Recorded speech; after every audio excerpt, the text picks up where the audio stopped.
Well, hey, what's up, everybody? I am so excited that you all have come out today to join us to have a healthy and fun conversation about race relations in America. But before we get started, we already got some jokes because we're going to keep this real light. Okay, we're going to have a good time and try to model for you all like how to have a healthy conversation.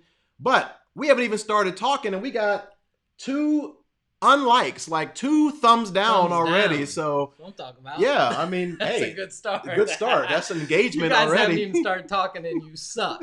Right. That's what it is. Yeah, that's good. So, whoever you are, let us know. We Appreciate the love. we appreciate the engagement. Exactly. So, well, first of all, let me introduce myself. My name is Alan Parr, and I am the founder of this YouTube channel called The Beat, which many people may not even know what that stands for. It stands for Biblical Encouragement and Truth. It's not just some fun word, all right? It actually has a meaning to it. And it's a channel that is all about helping people grow spiritually using biblical principles. And I'm here with my good friend, Eric Wooten. I'm going to give him a chance to introduce himself. Yeah, I don't have all that great stuff. Eric Wooten, I lead a marriage organization called Altered Marriage, and just love relationships and fighting for relationships and marriage. And Alan and I have been good friends for a long time, and so we figured this would be a good time to have a difficult discussion and kind of just be real and raw. So that's what we're doing today.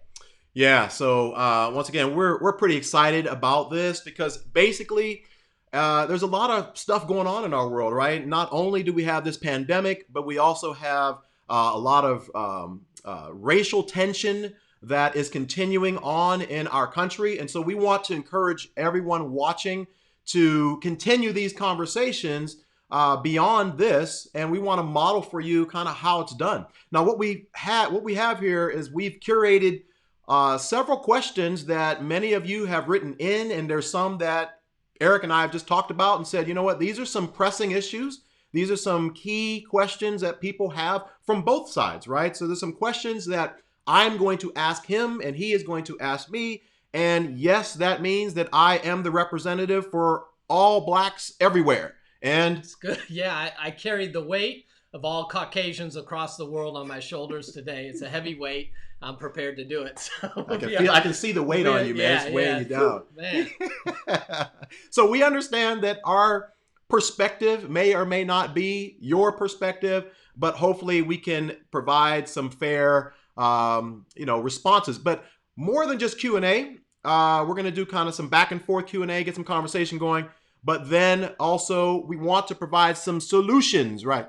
Some solutions. So we know there's a problem, right? But how can we give you all some tangible things that you can do so that we can all be part of the solution and not the problem? So we'll look at that. And then we're going to take some questions from you, right? So stick around, and if there's a burning question that you have, let us know. Now, keep in mind that while this broadcast is going forward and we're having conversation, we may or may not be able to stop what we're doing and address a question that you all have, but we will have time for that a little bit later. So with that being said, I think we need to set some ground rules, and then we're going to pray. Because there's already thumbs down. There's three thumbs down now. We're making progress. Good. Bring it on. So ground rules. Once again, be respectful. Okay, we want to make sure that everybody here is being respectful in the comments. We're all here to learn and to grow, and so we want to encourage everyone to be respectful. And so let's just jump in with a word of prayer, and then we'll get some dialogue going. We respect your time and we don't want to waste it. All right. So Heavenly Father, we thank you so much for this day. We give you praise. We give you honor and glory. We know that there are many people throughout the world that are suffering because they've lost a loved one, whether it's a police officer, whether it is a young black male or young black female that has been brutally murdered at the hands of certain members of our law enforcement. So Lord, we pray for all those who have experienced loss, but for the rest of us who haven't, pray that we would be part of the problem and not part of the solution and not the problem. And Lord, that we would be courageous enough to have conversations, that we would be bold enough to stand up for your truth and take a stand for justice, even if it means that we may be unpopular in certain circles. Lord, we pray that our Christianity would always trump our color. So God, we just thank you, and we pray that your Spirit would guide us in this conversation today so that everything that we say would be honoring to you. In Jesus' name we pray. Amen. Amen. All right. All right. So I'm going to let my brother from another mother, we're going to throw the ball over to Eric. And Eric's going to start off asking me, the representative of all things black. That's good. That's good. Before I ask you, let me just say this is what I want to do today. I want to say some things wrong. I want to expose my ignorance at times. And I think that's what happens a lot of times. We can't have these conversations because there's fear behind saying what my perspective is, because it may be offensive, it may be wrong, it may be hurtful. And so what I want grace on is being able to say the wrong thing, being able to say something that may come off as offensive because I don't have perspective or knowledge in an area. And I think that's what allows the dialogue to happen, is when there is grace. And so I am going to be giving a limited, my perspective, but a white perspective on some things as we have this conversation. So grace is the key. If we have grace, then we can have conversations. And the hope is that by saying some of the wrong things and being ignorant, we can gain understanding of the other side. So let me just start with the foundation. This is why we're here. The first question I have is, what is it like? What's the experience of being a black man in America? Man, it sucks, man. No, I'm joking. No. That's a great question. And, I think the purpose behind this question, everybody, is that in order for us to grow in terms of our relationships with one another, in terms of racial relations, it's important for us to take the position of a learner and try to enter into the experiences of others. And whenever we do that, it helps shape our perspective. So I'm just going to share with you kind of my personal experience as an African-American man. By the way, I go by African-American now, man, not black, so you already messed up. No, I'm joking. I'm joking, man. See? Thumbs down again. No, I'm just joking. Totally joking. So first of all, it's an experience of, in some ways, fear. And basically, whether it's fearing that I might be next in a list of people that are being mistreated and murdered and assaulted. Matter of fact, the other day I was jogging in my neighborhood, which is primarily a white neighborhood, and I found myself constantly looking back every 2 or 3 minutes because I was worried that maybe somebody was following me, and that it may not be safe for me to jog, and it was in the middle of the day. And so just the fact that I had that particular perspective, and maybe as my children get older, it's a fear of, okay, could this happen to them? Because it doesn't really matter whether they're straight A students or, they're not wearing, dreadlocks, or they don't have a hoodie on or anything like that. Could this be their perspective? So the first is really just more of a perspective of fear, but also frustration, right? And so I think for many African Americans, we're just frustrated. We're angry, probably, to use a better word, because it feels at times that justice isn't happening, right? Because you see, for instance, let's take the situation of Philando Castile, right? And so here's a guy that has a license to carry a gun. He's sitting in his car with his girlfriend. I believe he has his children or his child in the back seat. And he is clearly communicating to the officer, I am licensed to carry, and he gets shot down in front of his woman, in front of his child. But to make things worse, the police officer gets acquitted on all charges and gets fired. And so it's things like that that happen again and again and again and again and again in the African American community, where it's like it adds fuel to the fire. It's like pouring salt on a wound. Not only have we lost a loved one, but there are seemingly no consequences associated. There's no justice that's going forward, which then sends the message to other people in law enforcement, hey, I can just gun down African Americans and I'm going to be okay because, quote unquote, I feared for my life. And so that phrase right there gives me the opportunity to shoot whenever I want to. Another thing that I want to talk about a little bit that is a very different perspective in terms of being black in America is this idea of double consciousness. And if you're an African American person, you kind of understand what I'm talking about. And that is the idea that we basically have to constantly go through life living in two different worlds, right? We have to be black enough to hang out with our black friends and to understand them and to be hip and to be cool. But then if we take that same blackness and we come to the corporate America and I'm like, and you're my boss, I'm like, yo, what's up, E? What's going on, man? How you doing, bro? Hi, Oh, how no, you doing we today? can't shake Oh, because that's social white. distancing. Oh yeah, No, okay, social yeah. distancing. That We was a can't shake, white man. handshake. Oh yeah, Yeah. yeah. And I was like, I guess we could do it, man. Okay.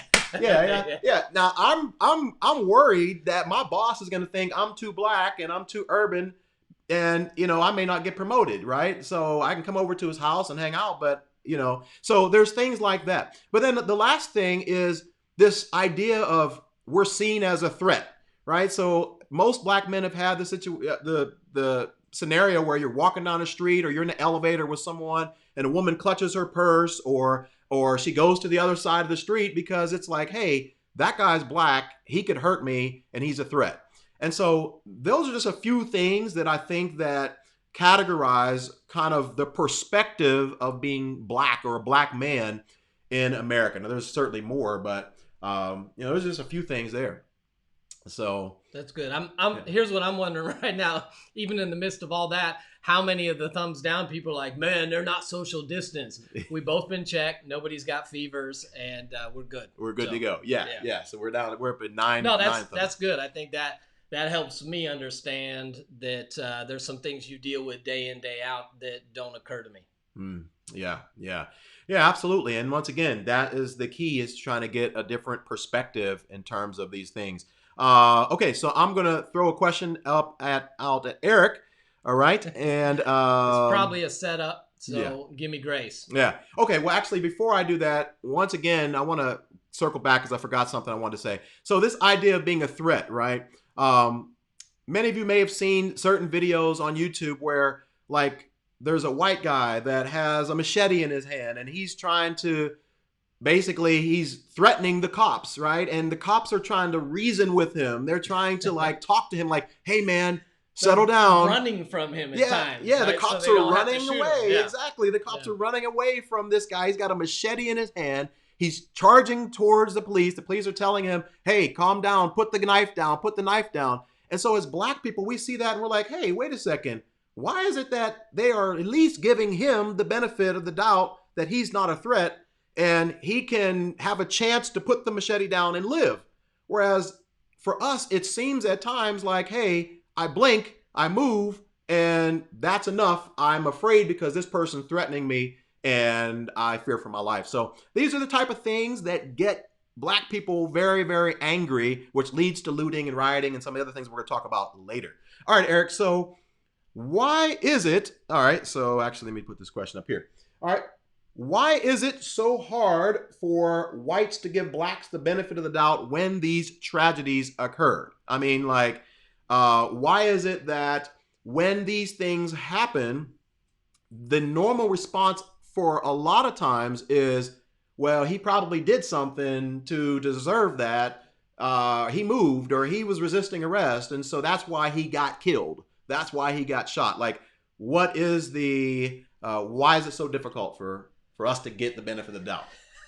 So this is, remember, we have rules. You're going to give me grace because I'm going to give you the honest thought process of somebody, me, with white experience in life. Okay, this is going to be the honest process, and I think that's why this George Floyd video is so powerful, because it's hard for anybody to come up with an excuse at this point, right? There's no explanation there, and I think in a lot of them, let me start here. There's social scientists have something called confirmation bias, which basically means that we see information, we gather information that feeds the beliefs that we already live by. And that's why two people like Alan and I could see the same scenario and walk away with two different pieces of information that confirms what we thought of the situation, which is why we can both look at a police situation and walk away with different perspectives. So we all have that. That's everybody. You have a set of beliefs based on experiences in your life. And when you get new information, you filter it through that and retain what you have. So I think part of the problem is I personally have never had an experience in my life where if I cooperated, things would go badly for me. I just never have. And because I've never experienced that, in my mind, I think that anybody, if you get pulled over, if you get confronted, if something happens, if you just shut your mouth and cooperate, because of my experience, I'm not saying this is right? So don't thumbs down me. I'm saying my experience tells me that if I cooperate, things will go well for me. Which then means, let's just take some of the recent situations that we can look at, right? So the Ahmaud Arbery video. So we don't see the whole video, and let me just make it clear that I believe that guy was hunted and killed. So don't hear anything else. But when I watch the video based on my bias, I see somebody jogging. I see that this truck full of 3 guys who have guns pull ahead of them and then get out to confront them. So that's the situation I'm seeing. I'm thinking to myself, if I'm jogging anywhere and people confront me and there's more of them than me and they have guns, I'm not doing anything. Whatever you say, I comply. And so then I'm watching the video, and across the front of the truck comes Ahmaud wrestling with the other guy for the gun. And I'm thinking in my mind, that's not a smart move. Why would you wrestle with a guy with a gun? That's not going to end well for you when there's 2 other guys. So even if you win this battle, there's 2 other guys that get you. But the reason I think that is because I don't have a place in my mind that tells me if I just stop and if I just put my hands up and if I just comply, that I end up dead. And so I think that's why sometimes it's hard to have another perspective. Now, if I try to put myself in Ahmad's shoes, I'm thinking he must have experience or know something where this ends in death for him either way, so he might as well fight for his life. I'm assuming that's what went through his mind. But because I've never had an experience with that, it is hard for me to put myself in another place where in my whole life, anytime I've complied, it's went well for me. Anytime I've been pulled over, even if I talk back, it's never gone real bad for me. And so it's hard to create a perspective and scenario that you've never experienced. So I think that is why a lot of white people immediately go to, well, something else must have gone on. Because I know personally, when I've never done anything, nothing happens to me. And I think that's why we just don't have the experience with it. And so it's hard, if you don't have a relationship with someone you care about, to say, well, that's not always true. I believe you because I have a relationship with you. Yeah. But personally, I don't have a scenario where it makes any sense. Yeah. And, and that's the reason why nowadays, there's so many things that are being captured on video with cell phones. And now, whenever we have these videos, now, like Eric said, it's like you look at this and you're like, okay, there's no perceivable way that I can look at this video and see a cop with his knee on somebody's neck for 10 minutes and say he did something to deserve it. He's in cuffs. He's in a defenseless position. But as blacks, we're like, well, why does it have to take that? Why can't we just as people, when somebody is killed, that it's like, okay, hey, maybe the cop was wrong in this. Now, Eric and I were talking a little while back, and this may help people with a different perspective. I remember you shared a story where you went to church and you went to a meeting and you didn't have your friend didn't have his wallet, and he was black. Yeah. And his wife called him and said, "Hey, I'm gonna come up to the church and drop your wallet off to them." It was actually at my. So the scenario was at my house. I had some guys over to watch UFC. You can do thumbs up or thumbs down for that. But anyway, partway through, one of the guys' wives called to tell him he forgot his wallet. And I was like, dude, that's so weird. Why? Like, did you need to buy something on the way home, or because I have no perspective on why that's an issue. And so he explained to me that she was worried because if he happened to be driving home and got pulled over and had no wallet, that who knows where that conversation and confrontation could have gone. And it made no sense to me because I've driven without my wallet a ton of times. And if I got pulled over, I would simply say, yo, man, I don't have my wallet. And I don't even know what my driver's license number is. And if you want to write me a ticket, cool, then I'll go fight it because I got my wallet at home. So I just, I don't even have a place for where that makes sense because I've never had an experience where, again, if I cooperate, that it goes badly for me. Yeah. So. Awesome. Thanks for that. Okay, Yeah. so we've got another question here that we want to present. Yeah. And Eric Throwing is back to going to, you. yes, Eric's going So to ask me this this. We'll keep this conversation no, this is moving. good. This is good. So Yeah. the question this time surrounds itself about what would you like to see happen different right now? For African Americans, how would you like to see them respond to the current situation? What are they doing well, and what do you wish they were not doing or doing better? Yeah, so I'm probably going to get into trouble with some of my African American brothers and sisters on this answer, but I'm willing to, and because I believe firmly in what I'm going to say. So one of the things that I would like to see African Americans do differently whenever we see these tragedies going on in our world and our country is to stop using our social media platforms to bash all white people and to put them all into a certain category, because if we do not like it when other people stereotype us, then how are we comfortable stereotyping all white people whenever we bash white people on our platforms, our social media platforms? It's just not fair, and it's not loving. And if you're a Christian, it's certainly not Christian, because we don't like it. Put it this way, I don't like it whenever we as African Americans say things about white people that if a white person said that about a black person on their social media platforms, they would never get away with it, right? So Sure. because of our history in our country, black people can say all sorts of things about white people and be like, okay, I'm just going to say it, and that is what it is, right? White people don't understand us or whatever, or, these white people don't care about our lives or whatever. But if a white person put that on their social media platform, they're racist, blah, blah, blah, blah, blah. So that's the first thing I would like for us to stop doing, is to just generalizing all white people and just throwing things out there. Second thing is this: stop dismissing and discouraging white people who they genuinely do care, but maybe they don't know how to express their concern.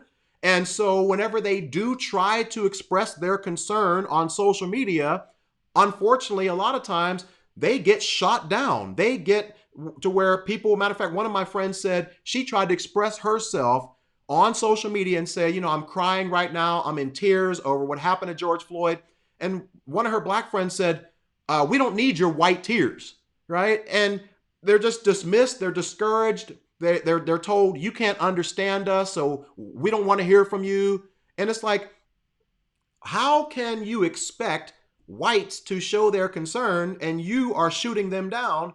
But then later on, which I'm going to talk about in just a moment, you get angry when whites go silent and they don't share. So we as African Americans have to do a better job at creating the comfort level and appreciating that even if a white person doesn't use all the right words and they don't know what to say, if they are trying to say something and take a stand and say, hey, I'm standing with you, brother. I am crying because I'm a human being with decency, and I see Right. what happened, and I don't have to be a black person to see that this dude was in pain and he lost his life, and I stand with that. We want to encourage that. Last thing I'll say that I would like to see differently is all the looting and all the rioting and all that stuff. I'm going to talk about that a little bit later, but once again, violence is going to just continue to if you do one thing, you're going to have another act of violence, so on and so forth. And so while I believe in peaceful protesting, I don't subscribe to the looting and the burning down of the businesses and all of those things. So these are just some things that I would like to see that we as African Americans would respond a little bit differently to. So so that's just a few things right there. Okay, so let's see, what question are we on? We're on My number... turn to offend again. Okay. Let's jump on the next one. All right, so let's see. All right, here we go. Okay, so here's a good one. Woo! All right, we're gonna touch on this one. Eric, why is it that when these tragedies occur, many, not all, okay, we're not gonna generalize all, so don't give me thumbs down, but many white people who are normally very vocal suddenly go silent on their social media platforms? And what message might that be sending to the black community? Now, let me tee this up a little bit. You got people that are online and they're always posting about gun control and politics and sports and weather and Global bird watching warming. and Yeah, yeah, and right. Yeah. global warming, Sure, everything. everything. And they're posting 3-4 times a day, right? But then when something like this happens, all of a sudden it's crickets and crickets for a couple days. But then whenever the looting goes on and businesses are being burned down and this, that, and the other, all of a sudden you see activity on their page, which sends the message, well, it could send a message, hey, we care about the looting and the businesses, but we don't care about this dude over here. So can you maybe help us understand, like, where do y'all go, man? Like, y'all just be ghosting sometimes, man, for like 3 days We have a straight. What's up? special place we go that you don't know about. Yeah, Oh, we okay. hide out until we realize we can come back out. We're Yeah. not welcome No, there. Okay. no. Yeah, I think there's a number of reasons. So I'll try to hit a few of them and maybe that'll add understanding. Obviously, let's address one. One reason, a negative reason, is a lot of people legitimately don't care about an issue if it doesn't affect them and their community.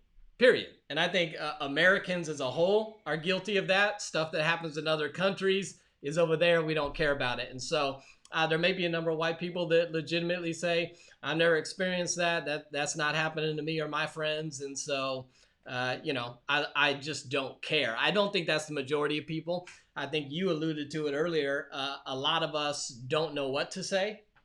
And it seems like saying something might come across as disingenuous or nice attempts, good job trying to be down, but you don't get it. So I think sometimes we just don't know what to say. I think you mentioned it a minute ago too. Sometimes we've tried to say something before and been shot down. Don't try to talk on that because you don't know what it feels like, and don't try to act like you know what it feels like. And so it doesn't take too many of those shots for you to go, hey, it's a little safer over here not to even try to say anything. And so I think sometimes we don't respond because we really go, hey, man, this is a lose-lose for me. Yeah. I try to say I share in it, and then I get shot down anyway. So I think either I don't know what to say.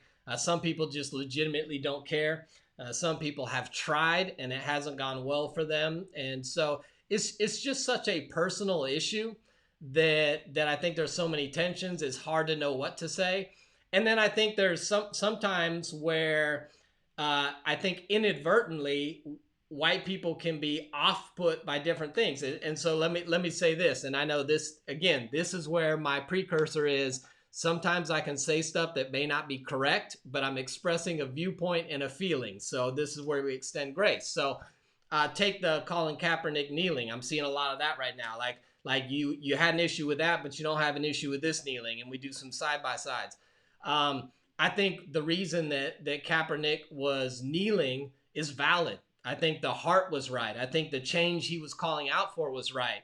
But what happens is because he was kneeling in opposition of the flag, now anybody or a lot of people who have had family members who have lost their lives fighting for the flag or fighting for what it represents, which is freedom. A lot of those people now kind of got stuck on the other side and felt defensive. While they may agree with the oppression that Kaepernick was kneeling for, now you've done it against the flag, which has dignity for me. And so I automatically am like, now I'm on the other side and I don't know what to do. So I think sometimes there's just you don't know what to do because now the way that somebody else has protested something has now stepped on something you value. And so now you feel like you're in opposition, don't know what to say, so you don't say anything. Yeah. So I think those are some of the reasons that we go ghost and silent. We don't really know what to do or how to support, and the hope is today that we can gain some understanding on that. What do our friends of color want from us? Yeah. How do we do that? Yeah, and we're going to address that. So stay tuned because we're going to talk about like, hey, what are some things that you should not say or do if you are a white person and you have black friends or you have people that look at your channel. We'll get to that in just a moment. Yeah, so kind of going back to the next question to throw it back that way. You mentioned at the end of your last question that you do not want to see African Americans rioting. Yeah. So can you help us understand? Because again, this is where you want to come to support and then you see rioting and you go, come on, man, this is like nonsensical. Mm-hmm. And again, I don't know anybody or have any friends that would go, yeah, that makes sense. Yeah. So help me understand What leads to that from the protests? So there's peaceful protests, and then it Yeah. turns into rioting. So what's the driver behind that? Okay, so that's a great question, right? So basically, it's like, hey, what is it that is driving all of this? The biggest thing that I can think of that is driving the protests, the riots, and the looting is a frustration, a continual frustration that our voice is not being heard, right? And we don't know any other way to get the attention of the people that are in positions to make changes and to do things so that, once again, justice can be served. That's basically all we as African Americans want is justice, right? So I mentioned this, or I didn't mention this, or but I meant to, right? So I don't quote me. I don't know all the names of everything, but apparently there was a white female in Minnesota Mm-hmm. that was killed by a police officer. And correct me if I'm wrong, but I think that police officer right now is serving 12 and a half years or Something something like like that yeah. in prison. And there was like a $20 million settlement for that family who lost that white woman, right? Now, as blacks, like, we want that same justice, right? We want this dude to go to prison, whatever his name was, and serve his time. So if something happens to where he gets acquitted of all charges and he just gets fired, gets a little slap on the wrist, these are things that frustrate the African American community, and it seems like our voice is not being heard, that we can't find any way to get the people that are in charge of this, that are making decisions, legislating things, handing down punishments, the jury, the judge, whoever's involved, to hear us. And so I'm not in any way saying that looting is right or that burning down a business is right. I have a business. I would be devastated if somebody burned it down. But it comes out of a frustration of peacefully protesting isn't working.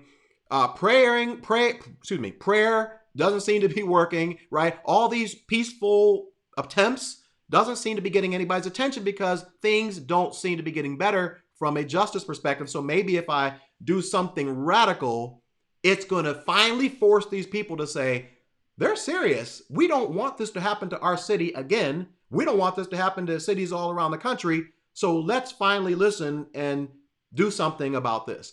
That's where it's coming from, but I don't think that the non-peaceful protest, looting, and rioting is right. And then the problem is you get all the fools. Like I'm watching some of these videos. These are like white dudes that probably could care less about race. They're like, hey man, there's an opportunity to go get some free stuff. So they're throwing in. So I think some of it is what you say, which is we've tried peaceful. We've tried the right way. It doesn't work. So let's up the ante. And then you get a bunch of other people joining the crowd who are just like, I'm an opportunist, man. There's a broken window and there's a Louis V bag. So I'm going to get me some. Yeah, absolutely. Absolutely. All right, so we're gonna keep on moving, and this one I think is going to be this one's gonna be a little touchy. Let me see.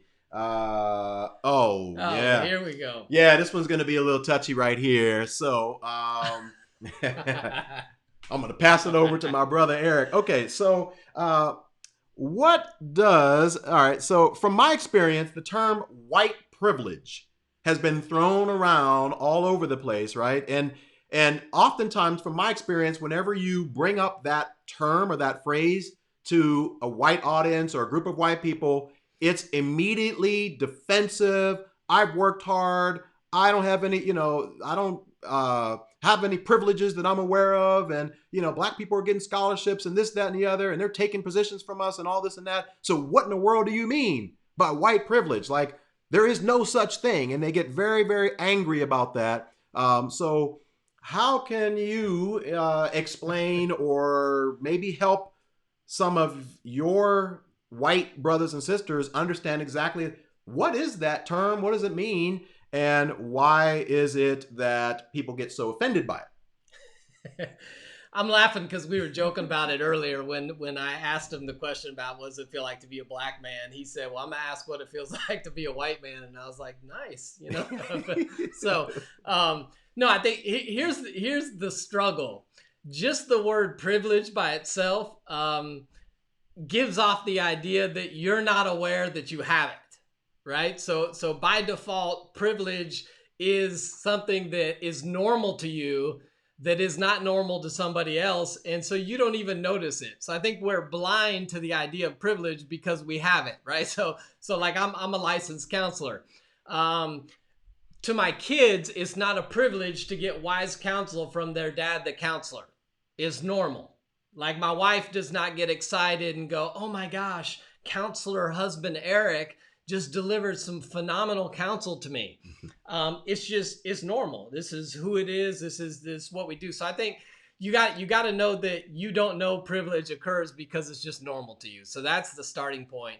But I think when you think about it, because I've had those same talks with white friends who are like, I don't know what you're talking about. I grew up poor and I fought for everything I had, and so um, don't think about the working hard aspect. I think when you think about white privilege, it goes back to the story we just talked about with my friend who came over with a wallet. The fact that that didn't occur to me is white privilege. I've never thought about it. Alan and I, a few months ago, were in Oregon, and we spent a few days up there, and we were over at the coast, and we walked in a grocery store to get some food and stuff, and we're just walking around getting stuff, and at some point Alan looked at me and he's like, I'm the only black dude in here. And I said, oh, that's crazy, I didn't even notice that. He goes, I bet you didn't.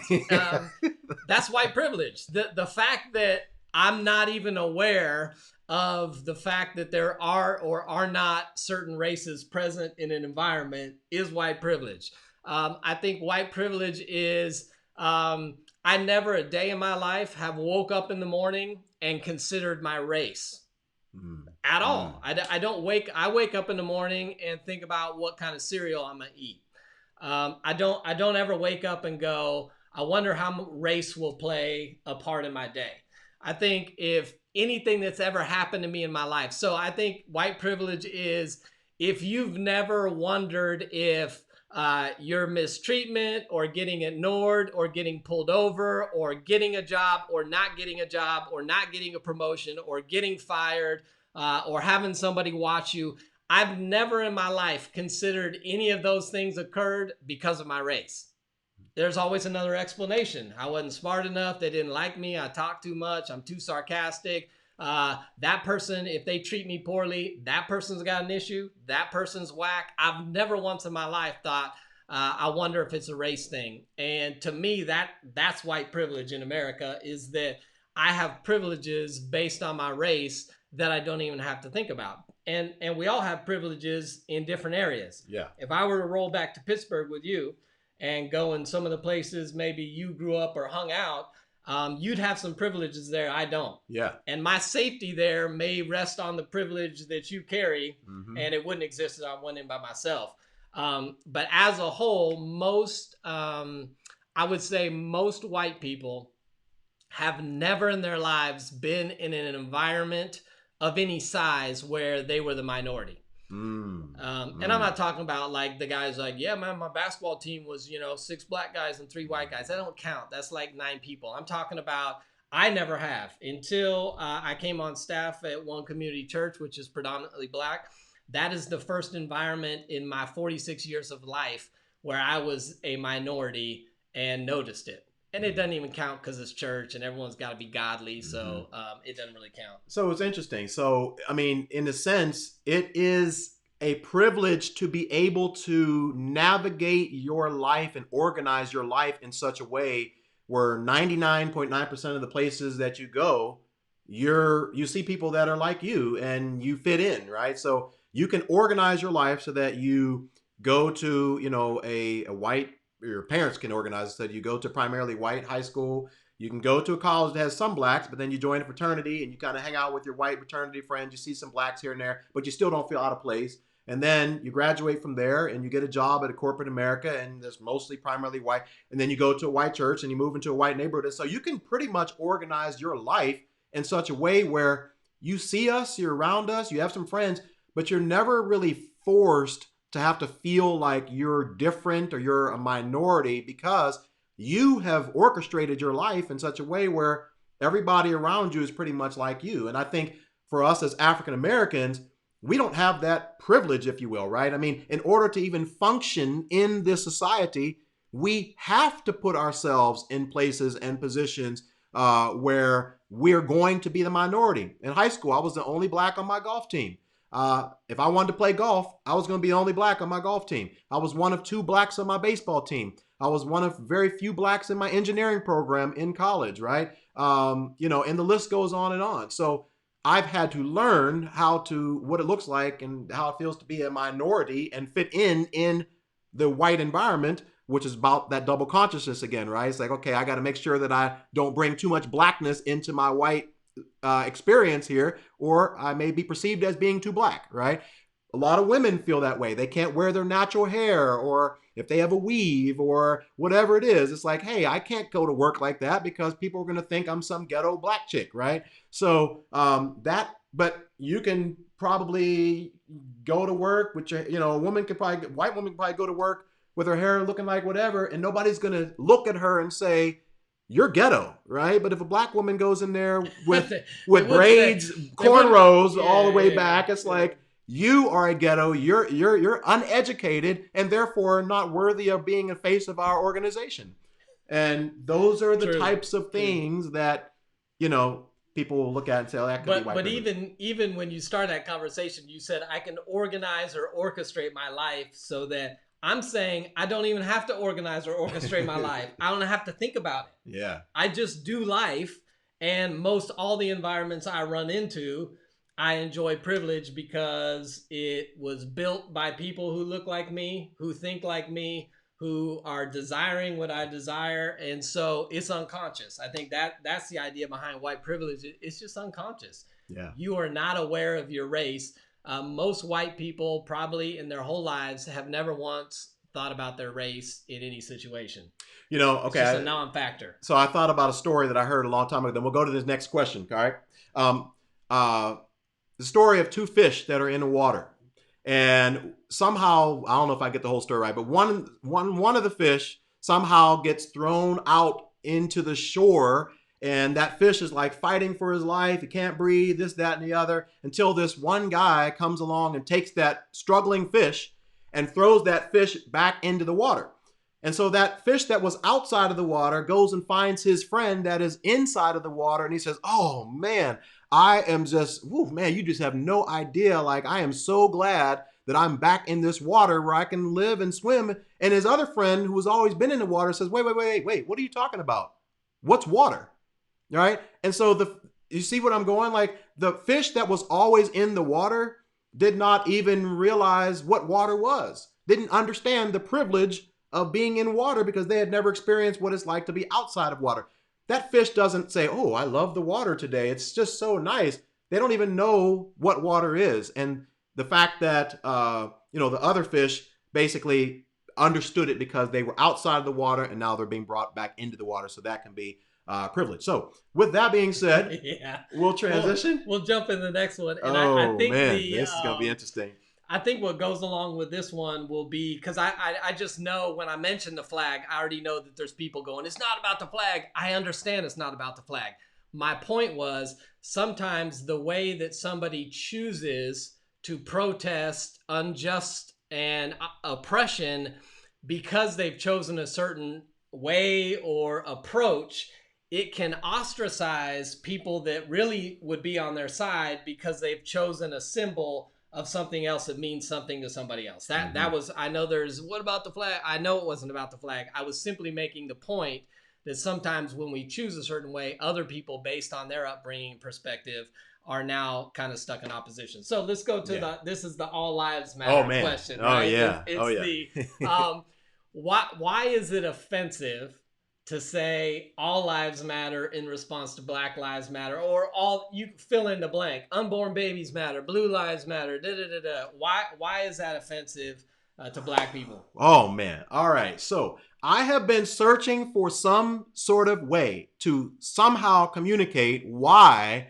when Black people post Black Lives Matter, when a white person comes back and says, "Yeah, you're right, they do, all lives matter," or "blue lives matter," why is that so offensive? And I'll be honest, I knew it was offensive. I'm offended by it, but I struggled with how to communicate it. So the other day I was on Instagram and I came across this post, and I want to put it up on the screen here, and I want to read it so that you can see, and I think it very clearly communicates why we get frustrated with this. It says this: saying all lives matter as a response to Black Lives Matter is like saying the fire department should spray down all of the houses in the neighborhood, even though only one house is on fire.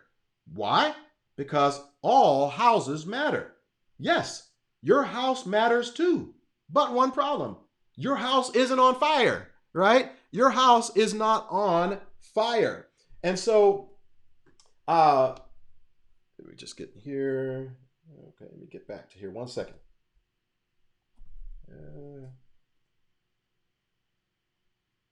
While he's getting back to there, let me. It's the idea behind we're trying to protect. Sorry, guys. The ones that are hurting, right? It's the same if you want to go biblical, right? When Jesus left the 99 to go find the one, it wasn't that the 99 didn't matter anymore. It was that the one was isolated and in danger and needed to be retrieved. So it's not saying one thing does not discount the reality of the other, I guess. Yeah. And sorry, I had a little technical difficulties there. But basically, I think that post really sums it up, right? So the idea is, if I'm in a neighborhood and my house is on fire, right? And I'm saying, hey, Mr. Fireman, my house is on fire. I need help. And my neighbors come out of their houses and say, yeah, our houses matter too. Right. I mean, my house is burning down. I need the help right now, right? I'm not saying, by me saying my house is on fire, I need the help of the firemen. I'm not saying, bro, I don't care about your house and your house doesn't matter. I'm saying right now my house is burning down and my house matters to me, right? So it would be inappropriate for you to come out of your house and be like, yeah, I know your house matters, but so do all these people's houses as well. Well, your house is fine, right? So in the same way that whenever we see an African-American man that's being gunned down or being mistreated or being assaulted or being murdered or whatever happens, and when we say Black Lives Matter, what we're saying is that kid's life mattered. That kid's life mattered. We are not saying that white lives don't matter and police lives don't matter, but we're not talking about the death of a white man or a white woman or a policeman. Now, if there was a post out there where a police officer was brutally gunned down by an African American, I would be the first to post Blue Lives Matter because they do.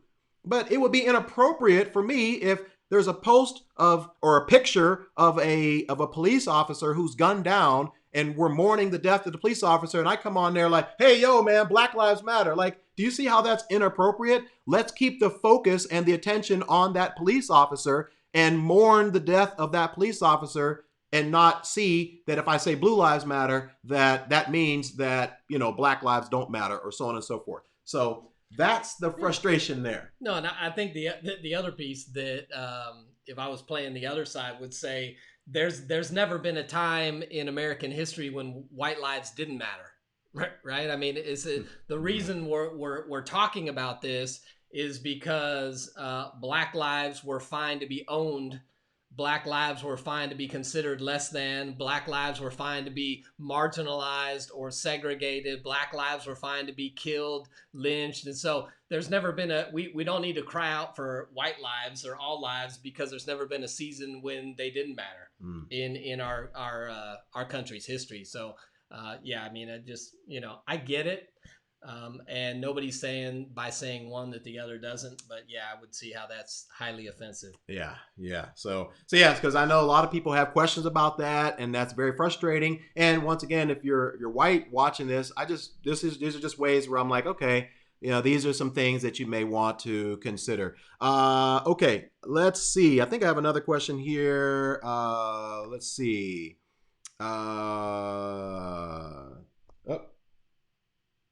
Which one is it? We did that one already. Let's see. Is it this one? It's not. Oh, yeah. Yes. Here we go. This is a good one.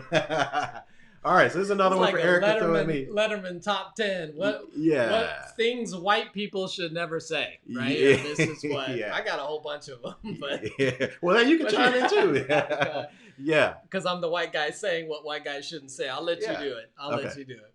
Things Yeah. we should never say. Yeah. So, once again, we're addressing the issue here. And by the way, I keep looking up because I've got my control room going on over here. And so just trying to check and make sure things are good. But this is going back to, okay, I'm a white person. I care. I want to show my concern. I want to express myself, but I am afraid of saying or doing the wrong thing that could be perceived as me not caring or me being a racist or me being prejudiced or whatever you want to call it, a bigot or whatever. So I want to help some of my white friends or anyone who's watching this so that you don't make these mistakes and don't say these things, right? Now, you may say some other things and we give you grace, but these are some things, and I want to explain why it's not right to say these things. So, a lot of times you'll have someone who'll say, well, I'll be honest with you, we just don't see color in our house. We don't see color.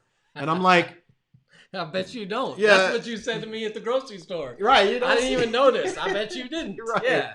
And I want to be careful when I say this because I don't want to be blunt, but I guess I'll say this. Saying I don't see color is kind of a stupid comment. I mean, let's be honest about it. Like, unless you're physically blind, there's a difference here. Yeah, there's a difference. Yeah. Okay, yeah. there is a difference. So there's no way to possibly say, well, we don't see color in our house. You do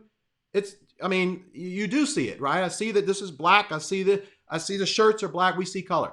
So the better way is to say, okay, yeah, I see color and I embrace color, right? And I appreciate color. And I see that there is a difference. And so I'm going to try to seek to understand what some of those differences are. And that goes both ways. So we don't want to say that. Another thing is, I have plenty of black friends.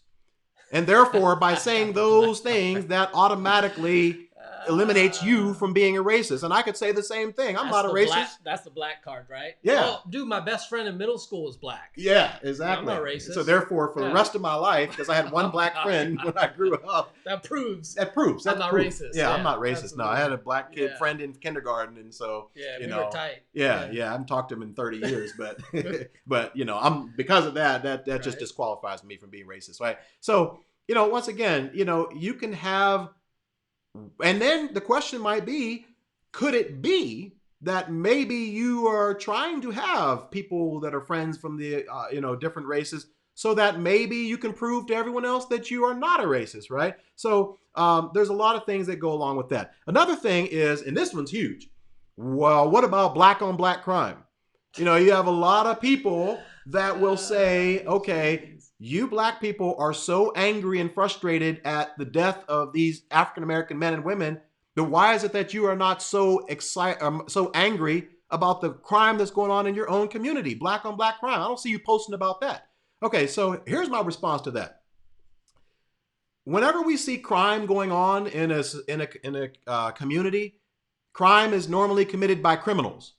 Criminals are people that, just like dogs bark, right? Criminals commit crime, right? You expect a criminal to do that. You expect a thug to kill. You expect a thug to steal.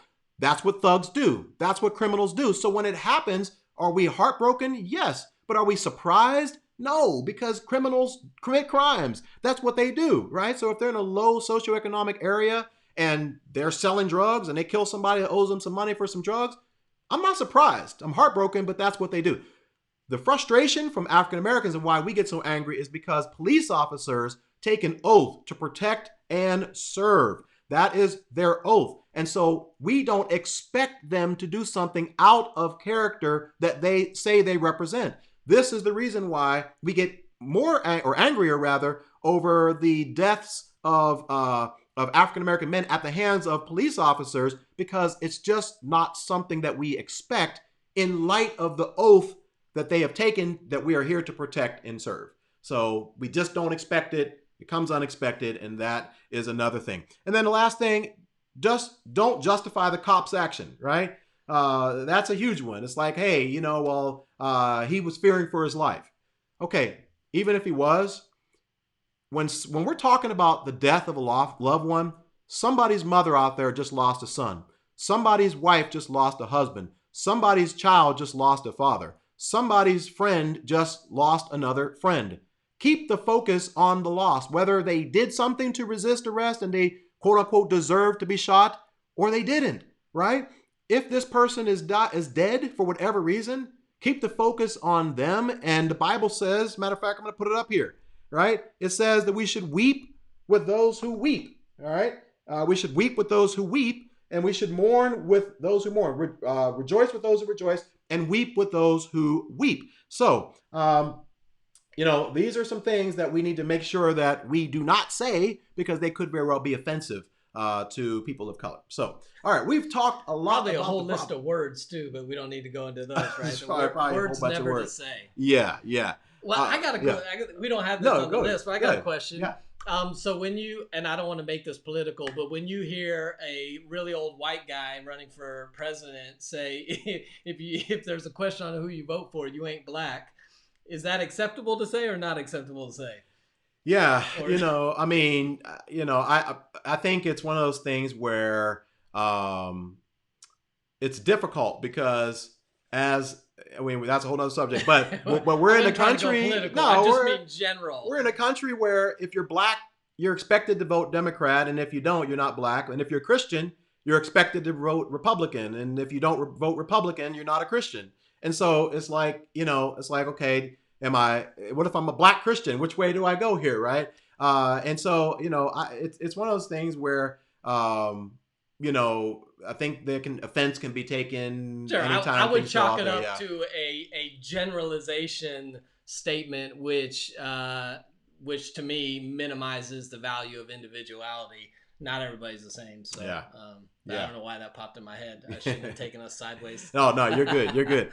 Okay, so I am going to throw out, I think I got another question for you. Yeah, so now we're going to focus on the solution. Okay, we've already talked about the problems. We understand that they are there. All right, but let's now try to give you all like some solutions in terms of what can be done to try to mend relationships between African Americans and whites. Primarily, we know there's other racial tension in this country, but primarily that. And so I want to kind of focus a little bit more on that. And so the first question that I'm going to throw to Eric is, what do you think it's going to take genuinely, like really, in order for us to see true, genuine, authentic change happening in our world? Like, you posted something on Facebook the other day, and I want you to kind of talk a little bit about like what is that going to take? All right, I'll elaborate on that. I hear many people talk about check our own hearts, and we need Jesus to change hearts and all that kind of stuff. And I do believe it occurs at the heart level. Here's where my struggle has been and my tension. What I posted about is the only way the heart changes is through experience. And so if you think about our lives in general, our head works through the gaining of knowledge, and our heart changes through the accumulation of experiences, not knowledge. And so I think we can gain a whole lot of head knowledge. We can look at a lot of videos like this one. I've seen a lot of great talks on race over the past 3 days and learned a lot in those. But none of those actually change my heart. They just give me more information in my head. And so I think if we're going to change the culture, we have to change our hearts. And the only way we change our hearts is through experiences with other people. So my challenge, what I believe needs to happen, is that people have to be intentional to engage in heart level relationships with people who don't look like them. And a lot of people do not have that because it's uncomfortable, because it's not convenient, and they frankly just don't make time. A lot of us do not have margin in our lives. I think the greatest thing that has happened out of COVID is people have gained some margin because they're not commuting, they're at home more. And so I think my answer is our heart will only change if we gain experience through relationship with people who don't look like us. And so it's one thing for me to watch a video and kind of understand something. It's another thing for me to have a heart level relationship with you, where when you express jogging through the neighborhood, looking over your shoulder, I've got no perspective on that. But when I can see the emotions that you feel through that, and I can try to empathize with you, I think that's when my heart begins to change. That's why I think that the George Floyd video was so impactful, because everybody's heart was touched by the fact that a grown man's knee on the back of anybody's neck is dehumanizing and devaluing a life. And so everybody could, on a heart level, connect with that. but a lot of other things we can't connect. And so I think change starts. We can't just say, hey, it starts at the heart level. I would say, okay, you're right, it does. But the only way your heart is going to change is if you will start a relationship with somebody who doesn't look like you. And you will have regular interaction with them where you're vulnerable with where you're at and what you believe and what you're all about. And as your hearts are knit together with those people, I do believe heart change can happen. But I think it's easy to say it and not do it. It's easy to say, man, we need Jesus, and we do need Jesus.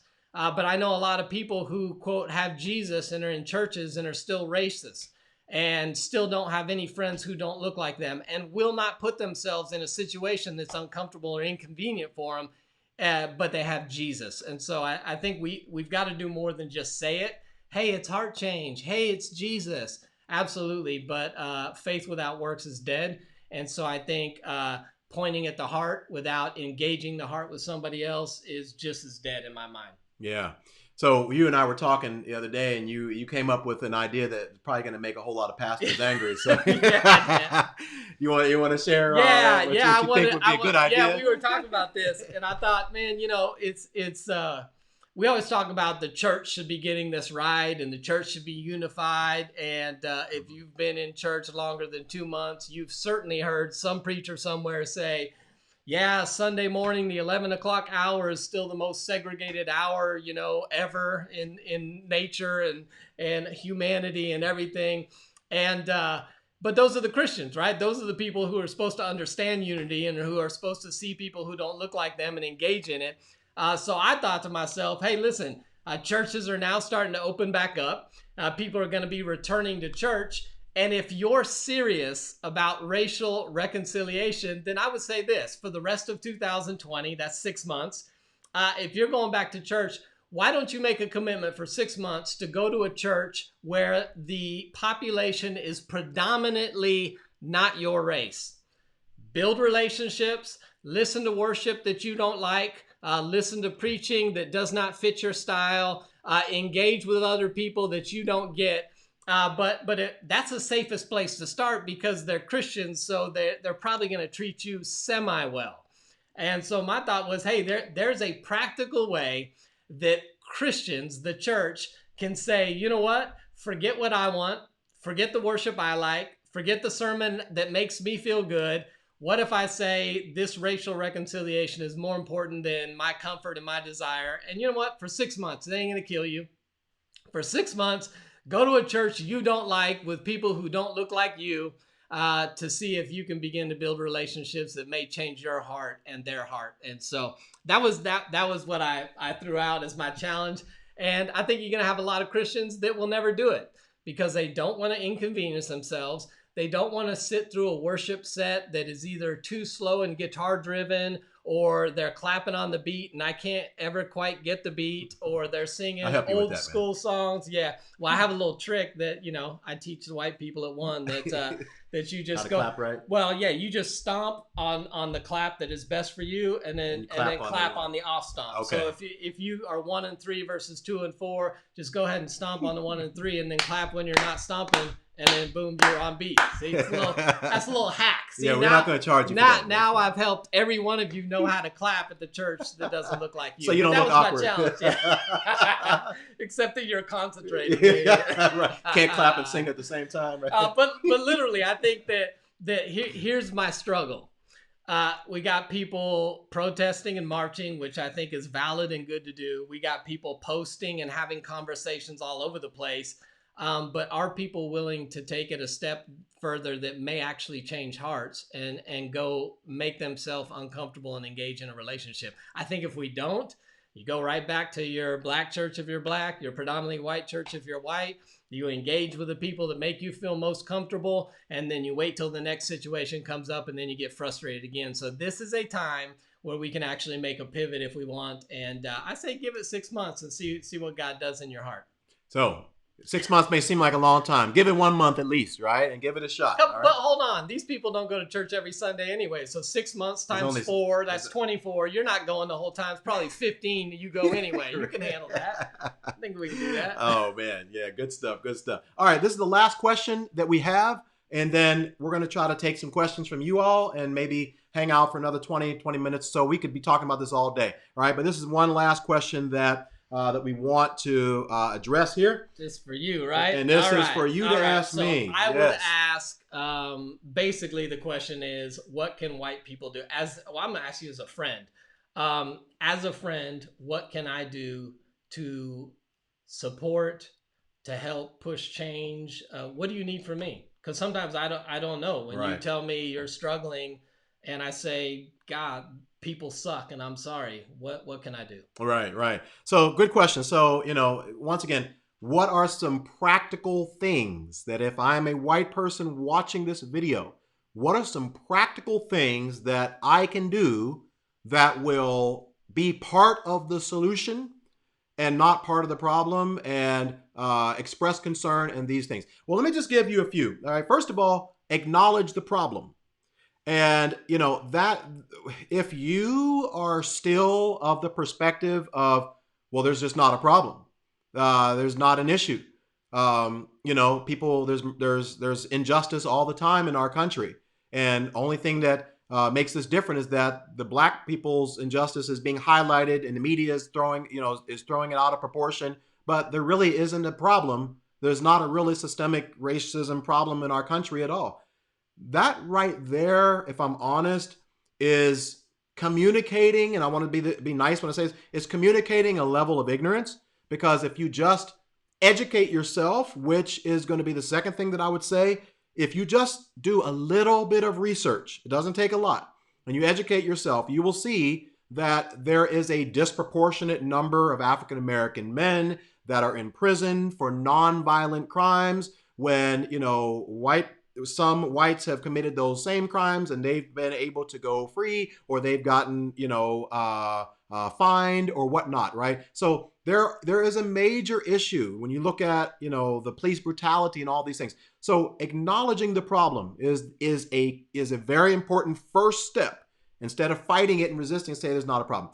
And once again, the second thing is educate yourself, right? There's some great books. There's some great documentaries. I mentioned a couple that I want to encourage you to watch that will just help broaden your perspective about what's going on in our country, right? One is called 13. It's on Netflix. It's free if you have Netflix. It's called 13. And it just talks about the 13th Amendment, and it talks about how even though we are not necessarily in slavery anymore, there is a new form of slavery that is taking precedent in our country today. And primarily the whole gist of it is that instead of putting African Americans on a slave plantation, right, they're putting them in jail. And so it's a different type of slavery that we're seeing, but I'm not going to give it away.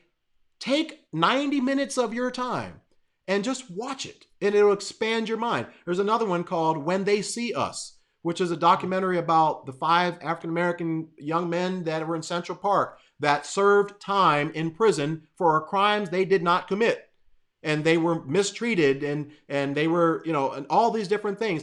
Once again, just educate yourself and take your time to try to broaden outside of your perspective. Another thing, and this is an important one, make a shift from being proud that you're not a racist to being anti-racism. There's a big difference, right? To just say, well, I'm not a racist is great, but that's much more of a passive approach, right? I'm not a racist. So I don't have to do anything just other than not be racist, right? A better way is saying, okay, I'm not a racist, but I'm going to actually be anti-racism. I'm going to be proactive about this. Now, what might that look like? I'm going to give you one way. Whenever you hear some of your friends or your family members making comments about African Americans or any other race, it's not just African Americans, be the bold one. Stand up, take a stand and say, you know what, I don't think that was a loving comment. I don't think that was a godly comment. Or, you know what, not all the black people that I know are acting like that, right? So your comment was not loving. But see, we don't want to do that. We don't want to do that because it's going to offend the people that we really are in communication with most and have the tightest relationship with. So it's easier for us to just not say anything or laugh and say, ha, ha, ha, yeah, you're right. Yeah, I've seen that too. No, particularly if you're a Christian, stand up and challenge people whenever they make comments about other races that's not right. Okay, and another one would be have conversations about this with your children, because if we have any hope of making sure that this next generation is going to make changes, it starts with our kids. So start teaching your kids, not that there's no color, but to appreciate the differences that different colors, different races bring to the table. And so those are just a few things. And also, weep with those who weep. I put that scripture up there already, right? When somebody's going through a difficult time, just say, hey, I'm standing with you. I'm weeping with you. I'm praying with you. I'm mourning with you. And those are some things that I think that we can do to start mending the relationships between whites and blacks. So, good, man. Yeah, awesome. Good. So, great talk. We don't want to be here all day, although we could, but we know that you guys probably don't. So we want to take some time to field some of the questions that you may have as a result of our time together. And so let me some thumb down questions. Yeah, I know, right? Let me see if I can bring some of these up here. Let me pull up some of these here. All right. Let me see if I can pull some of these up. And all right, here we go. Let me take that off there and take that off there. Okay. All right. Let's see what we have here. We did just get a thumb down, man. Yes. Yeah, so I saw it flashing through. Appreciate you. Yeah, we appreciate that. Okay. Support. So let's see if we can take some Maybe questions. The thumb down was for you, so it don't bother me if it was for you. Exactly right. Yeah. See, man, you're not learning. You're supposed to be concerned about my experience. Yeah. I don't like it either way. Thank you. All right. If it was for Alan, don't do that to Alan. I like Alan. All right, let's see here. All right, let's see here. This person says, it would have been nice to get more of a biblical perspective to back up points, like the 99-1 analogy that was used, but overall this was good. Well, you want to talk about what scripture that comes from? You're the biblical encouragement and truth guy, so I'm going to let you tackle that. It was just a parable Jesus told. Yeah, Luke 15. So, there you go. So the whole chapter of Luke 15. Give her the cultural, archaeological, and anthropological context of that verse. Yeah, basically, when people are lost, the focus should be on the lost and not those who are found. All right. And so the person that left the 99 sheep, they're fine. There's no issue. You don't need to be focused on these 99 sheep when one of them has just escaped out of the sheepfold. So keep the focus on that which is lost, and you already have those that are found. So Luke chapter 15, if you're looking for that. All right. So the analogy is rather than focusing on the people whose lives are safe and secure, we should go and fight for, i.e. Black Lives Matter, those lives that are not safe and are being oppressed was the analogy for that one. So yeah. Oh, so we have not been looking at the comments, but somebody said, Elizabeth Allen said, this was good, Alan and Eric. Please don't read these comments. that makes us feel really good, right? Because they're going to be mad. And again, this is the goal in this dialogue was not to present information that's never been presented, to give new racial revelation that would change everybody's life. The goal was to demonstrate how two people who don't look like each other can have a dialogue about a tense issue in America, who have the room to say the wrong things, who have room to focus on the wrong aspects because we all have our own biases. The point was to be able to be vulnerable with one another, and that's what builds the context of relationship. Yeah. So I actually have another thought around that, but get a question. Okay, we got another one. Yeah. Can I challenge black people to not be racist as a white person? If I'm a white, can I challenge black people that they shouldn't be racist? I mean, part of me would go no. But. So I think racist is racist. I think it could, I'll give an example, but I think the problem with that question is going back to what we discussed with white privilege and being in the minority and versus the majority. I think sometimes there's just, you can't go apples for apples when there's one group who's been the majority with privileges and there's another group who's been the minority and oppressed, to turn around and go, well, quit being racist when when my life has never been in jeopardy for it. Yeah. But so I guess the flip side. So here's a good question for you. Here's Yeah. my question. Okay. And so for 6.5 years, served on staff at a church that predominantly black. We argued about percentages. I always said it was probably 95% black. I think we wanted to be more diverse, so we would say like, oh no, it's 90. But anyway. Uh, I feel like that was a season that God placed me there. Don't know why. That's the first time in my life I've been in an environment where I was the minority. So I learned a lot, gained a lot of insights. But we had a kind of a running joke because over and over and over again, month after month, people would either come up to me or come up to other people on staff and go, "Hey, is Eric got a little bit of black in him, or he can't be all white, is he?" And so there'd be jokes. And even if I went on my Facebook today and certain posts, I could scroll down and I promise you, I would see statements like, "Well, we know you got a little brown in you anyway." I would see statements like, "You're invited to the family barbecue," right? And so here's my question. Now, I'm not going to call it racism because I understand that I've even had black people tell me that I'm there, use the N word, Mm-hmm.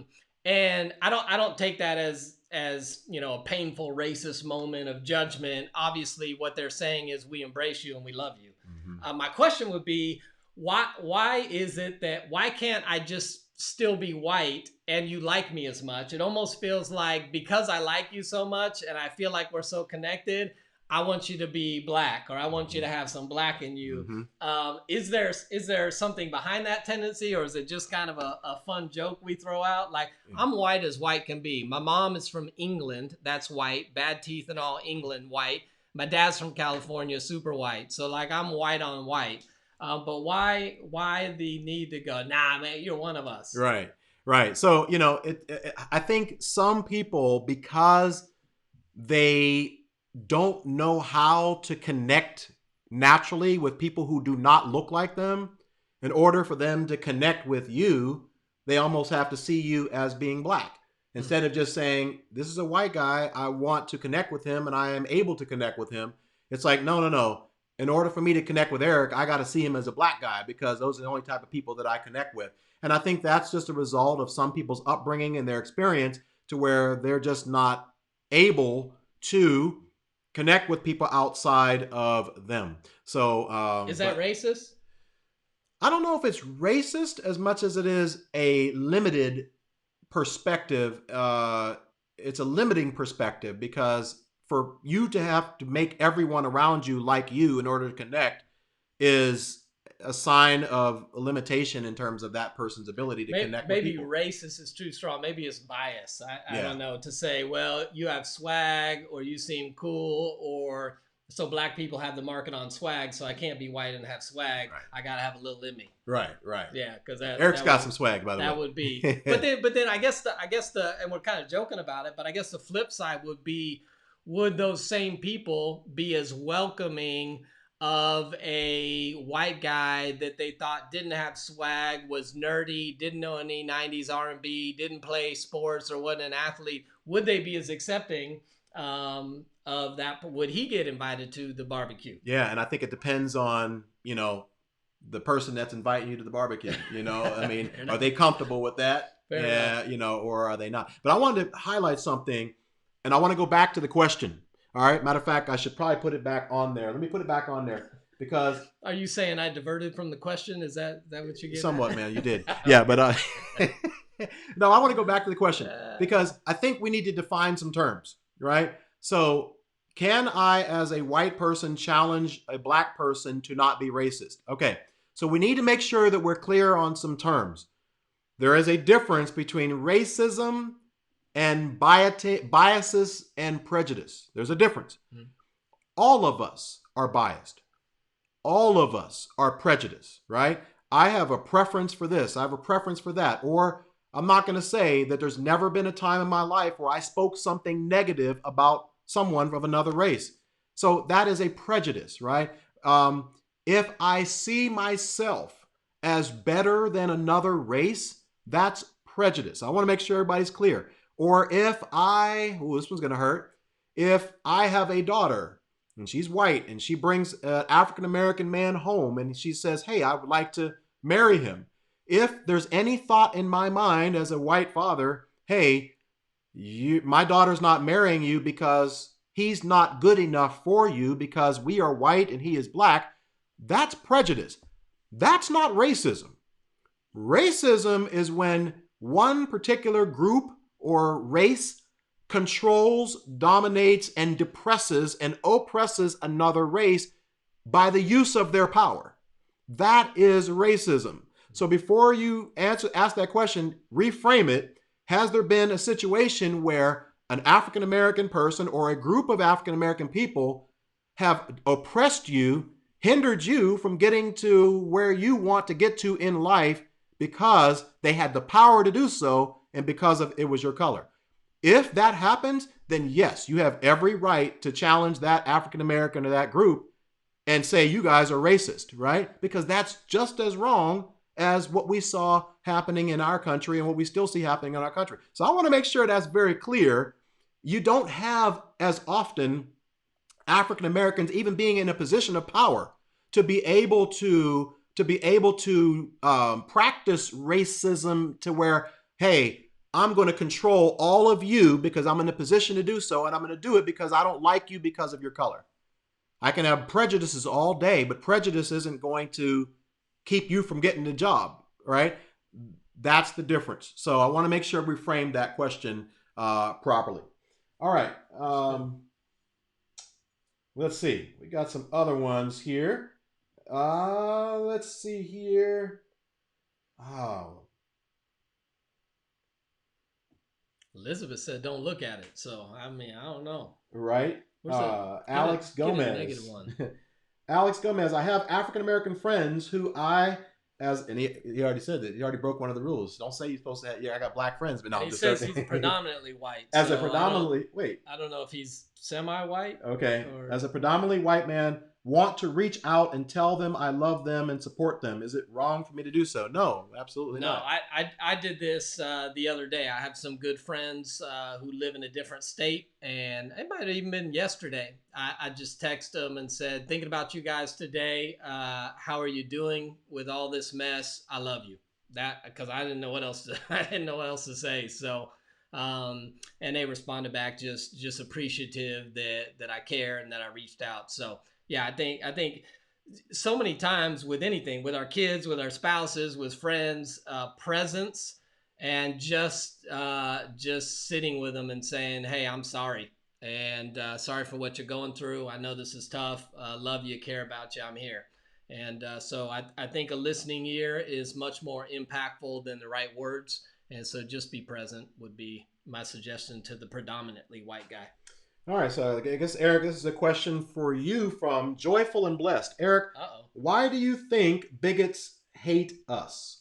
You think that long ago, when Europeans realized almost all other people had more melanin, they panicked and sought to kill others off to become the majority?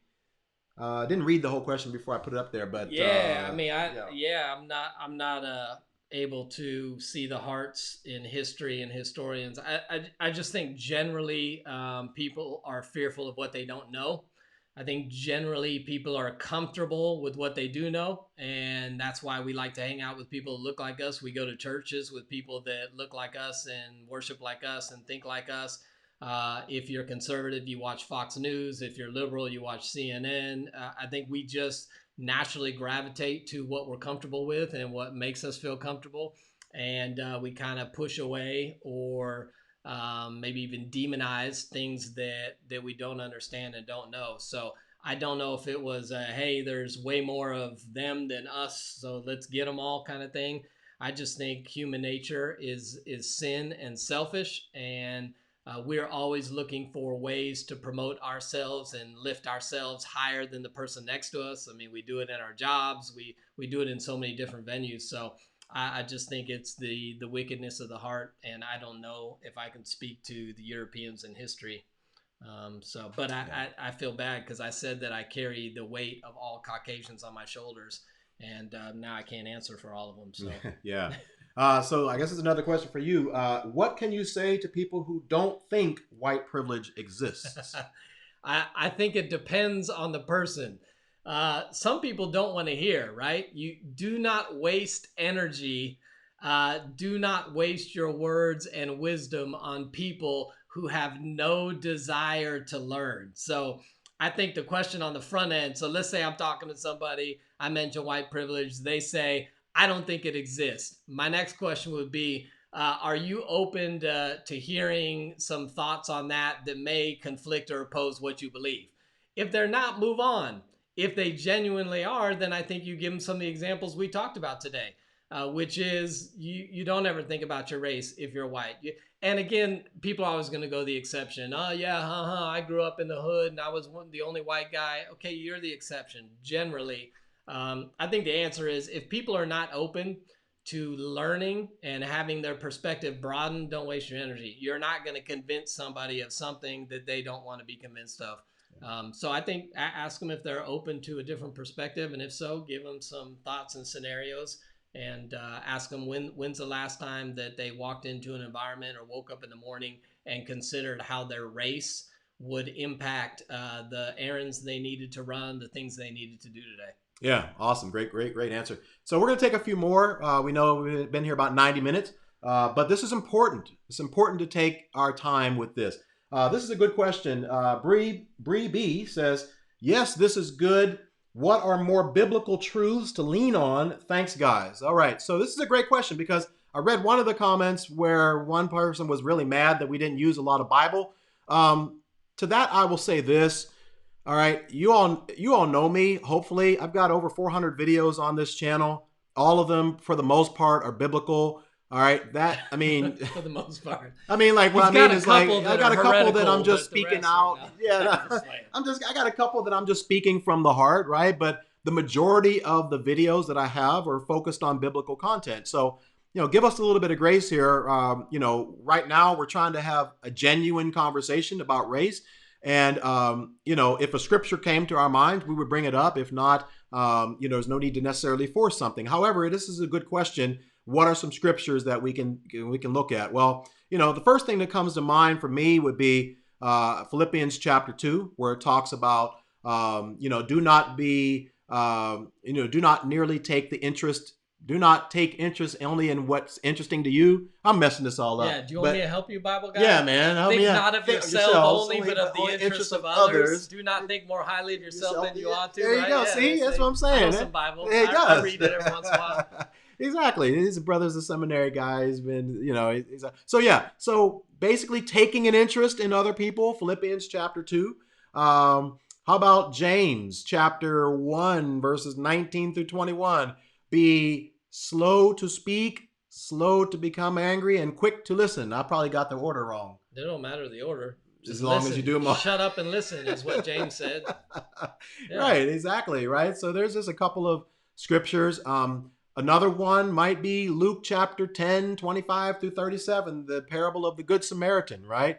You see your brother on the side of the road that they're struggling. Do you walk by and not do anything like the Levite and the priest did? Or what's so interesting about this, and our pastor just talked on this yesterday, is, or will you be that unlikely hero that other people will look past this person, but you stop and treat them the way you would want them to treat you if you were in a bad situation? So if you lost a loved one at the hands of police brutality, would you want someone to bring up, hey, the police officer had, every right to kill your son, right? Or would you want them to communicate in a different way? So once again, parable of the Good Samaritan. And what else, other Bible guy? I'm a fan of Jesus. He did a great job living sinless, coming back to life, some stuff like that. So what I love about Jesus, he just sums up everything. All the law and prophets, everything summed up in love God and love your neighbor as yourself. If you simply love your neighbor as yourself, you don't put your knee on the back of their neck for 9 minutes while they die. If you love your neighbor as yourself, you don't treat somebody different because they don't look like you, or maybe you don't like them, or they don't smell quite right. So I think if you love your neighbor as much as you love yourself, we solve a lot of issues. And so we can go through verse after verse. I like Jesus. He's the summarizer. Love God, love others, period. Yeah. Okay, so Eric, another question for you, man. I guess Why people does don't everyone want want to know to. the white guy questions, I don't man? know. You're trying to trap me. Is Nobody's what you're doing. nobody's interested. Trap Because me. they hear from me all the time. Thumbs down. They're That's trying what to it trap is. me. They All hear from me right. all the time. They're All tired of right. hearing from me. All right. Candace Morrison says, question for Pastor Eric. You said it's a heart issue, but don't we serve God with our minds? Because every heart is filthy. Please explain. So maybe Oh, that's she's talking good. about Yeah. Jeremiah 17:9, which Sure. The says, heart you is know, deceitful deceitful above above all all else, things, and right? yet really, Yeah. yeah, It we're also desperately says that wicked. we love God with all our Hearts, heart, soul, mind, mind, and soul. strength. Heart Yeah. came first. No, I just That's from the standpoint of here's what I'm getting at is even in the Christian life, we have a lot of Christians that have been in churches for decades, 20, 30, 40 years, and are still walking in bondage in areas of their lives. We have Galatians 5:1 that said Christ died to give us freedom. Do not no longer be yoked under it. And part of the problem is we accumulate every Sunday. We get a new sermon. Every day we read our Bibles. We are not perishing from a lack of knowledge. We're perishing because the heart is there. And so, like 1 Peter chapter 4, verses 8-10, talk about how we need to be fervent in love. And then it says that we've each been given a gift, that we're to steward that gift, or we're to use that gift with serving others as stewards of God's manifold grace. Here's what that means to me, is that God's graces, his love, his mercy, his forgiveness, all those things, God has chosen to give them to us through other people. That's why we have people that have read every verse in the Bible on forgiveness, but they still have unforgiveness in their heart. We have people that have read every verse in the Bible on God loves you, but they still don't feel like God loves them, because our heart changes when we experience it. So I can read all day long about forgiveness and love and grace, but here's what happens in my heart.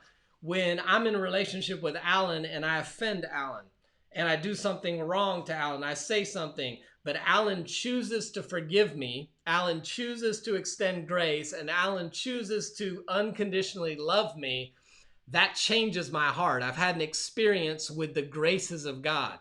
And too many times we just fill in our mind with knowledge. And I'm not, for the question, there is merit to changing our mind, right? That's Romans 12. We're transformed by the renewing of our mind. But there's also a heart level too. And I don't have time to go into beliefs and where they rest in the head and the heart and how they affect us. But if you've ever done something, an action that goes against what you say you believe, is because you have a deeper heart level belief that is trumping what you say in the head. So the point is, we change through experiences with others. And so simply reading our Bible and praying more may not always change the heart the way it does when we have a relationship with someone and you extend God's graces to me. great answer. That was the idea. Speaking of Trump, because you mentioned, you said trumping. Yeah. Right? So yeah. somebody has a question. Oh, okay. Is it wrong to say Donald Trump is not a saved Christian? Now, I'll address this one. Since you guys want Bible, all right? Since you want Bible, there is a great parable in the New Testament that Jesus talked about. It's called the parable of the wheat and the tares. I like to call it the wheat and the weeds, just because I like to use W's for both of them, right? So the whole point is that, some servants come to their master and say, hey, should we pull up these weeds? And because at this point they're kind of growing the same, they kind of look the same. And Jesus says, no. Don't pull up the weeds from the wheat, because right now they look the same. You can't really tell what is a wheat and what is a weed. But over time, the wheat will continue to grow and the weeds will stop. And then you'll be able to see clearly that, oh, this is a wheat because it's taller and it continued to grow. And this is a weed. So I need to take that weed out. The point was that right now, we as believers don't have the ability nor the understanding to say, you're a weed, oh, and you're a wheat. And so therefore you're saved and you're not. That is God's business, because only God knows the intents and the motives of the heart, right? Our job is to love people. Right here it is, right here. Love God and love people. Is that what it says? Love God, love people, right? And that's it. It's not our job to go around and say, now, if somebody comes out and says, I am not a Christian, then you probably can assume that take them at their word. Take them at their word, right? Yeah. But if somebody doesn't say that, then we don't know whether they are or not. And it's not for our place to judge someone's Christianity. Now, there's a whole nother conversation about judging, because people will say, well, you can't judge me.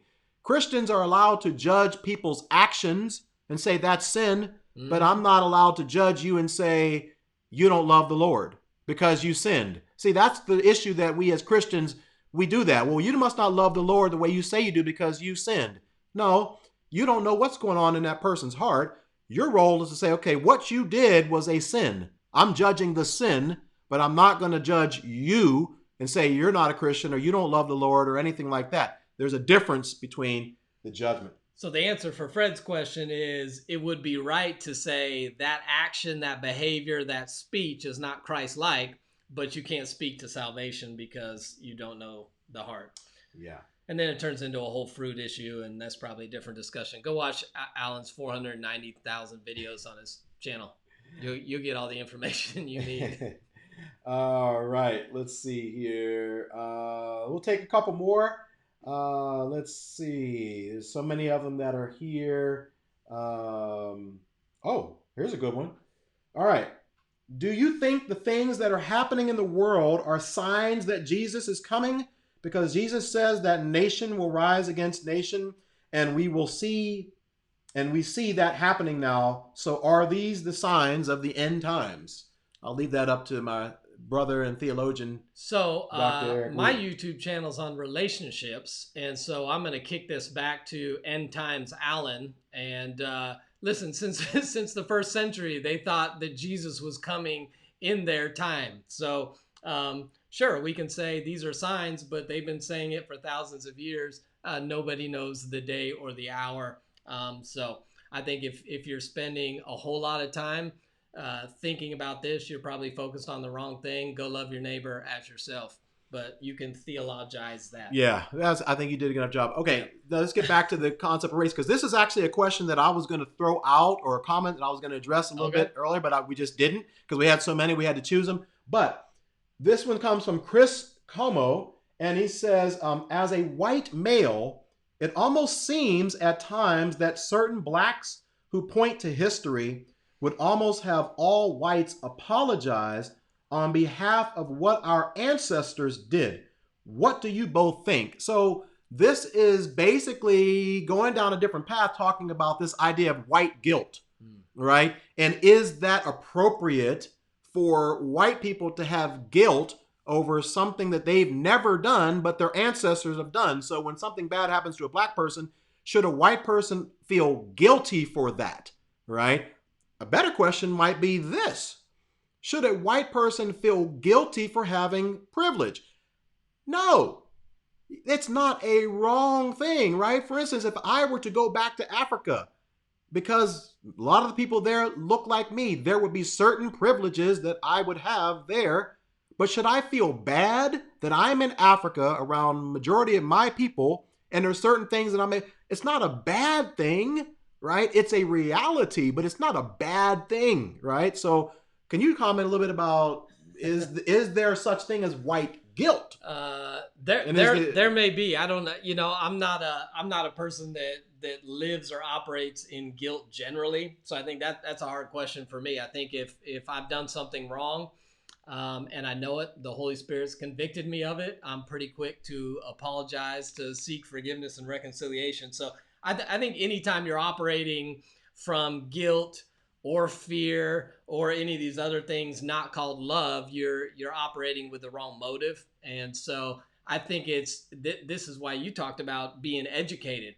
I think it's good to educate yourself on the past so you're not speaking in ignorance, to educate yourself so you understand. Listen, go find, if you're a white male, go find yourself a black male over the age of 60 and ask him what he experienced when he was younger. We don't have to go very far back to realize that there was segregation, that people were treated differently, that people were killed. So I don't think it's a guilt issue. I think you should go back and you should learn history. You should become informed. And I think you should if you do have privilege, I think anybody should use their privilege to help bring people along. Just because I believe that's a principle in life, period, right? My hope is that whatever ground I've taken in life, I bring my kids along and they stand on my shoulders, and I don't make them go back and earn what I fought for. And so I think we can do that racially as well. Yeah. I just think guilt puts you in a position where then you feel like you have to defend, and then you're not leading out of love. So Yeah. that would be my thoughts on it. Yeah. Awesome. Okay, we'll take a couple more. Keith Simmons. This is a positive comment. Thank you, Keith. He says, "I'm white and have learned a lot from this. Thank you so much." We're all learning. We're all learning. Whites are learning. Blacks are learning. Asians are learning. That's the whole goal of life, right? Is for all of us to learn.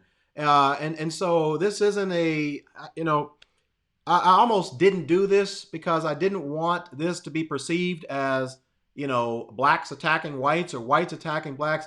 This is just a conversation. And I want to say it was Aristotle that said the mark of an educated mind is the ability to entertain a thought without agreeing with it, right?